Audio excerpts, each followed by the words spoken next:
It was a rainy Thursday when Ayaan received a letter with no return address. It was old-fashioned, sealed with red wax and slightly crinkled at the edges. Oddly, it was addressed to his late grandfather, Imshiz Khan, who had passed away 5 years ago. Curious and slightly unsettled, Ayaan opened the letter. Inside was a single line: "Return to the house by the lake. The truth waits." That house had been abandoned ever since Imshiz's death, located in a sleepy village called Nurabad.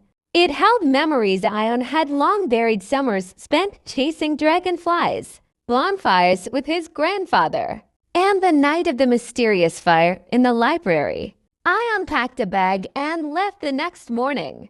The village was just as he remembered, quiet, full of stories, and wrapped in mist. The house by the lake stood like a forgotten relic, vines creeping up its walls and the wooden porch barely holding on. As he stepped inside, the creaking floorboards welcomed him like an old friend. Dust danced in the shafts of light pouring through broken windows. But something was off. The library door was open. That door had always been locked after the fire. Inside the charred library, the air was thick with the scent of ashes and memories. But behind the collapsed shelf, Ayaan noticed a strange outline on the wall, a rectangle. Pushing it gently revealed a hidden compartment with a small box inside. In it lay another letter and a silver key. The letter read, "If you are reading this, then the lies I told to protect you are now haunting you. Your grandfather was not just a man of stories, he was hiding one." The key had the initials IK engraved on it. Using the key, Ayaan unlocked the basement, the only place he'd never dared to enter as a child. The door creaked open to reveal a room lined with journals, maps, and photographs pinned to the wall.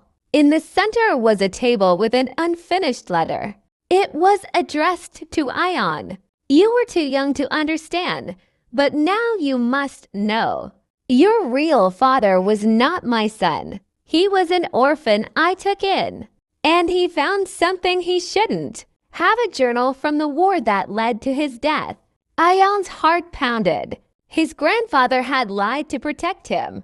Among the papers, he found one final clue: a photograph of his father, holding a worn-out compass with strange symbols. On the back, it said, "It ends where it began, beneath the old dock."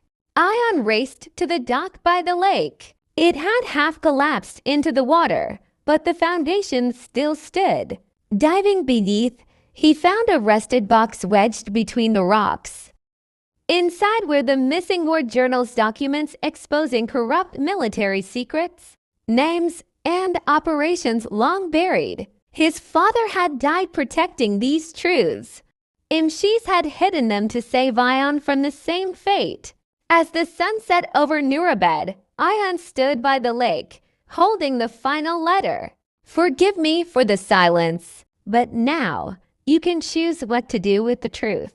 And maybe find peace for both of us." The end.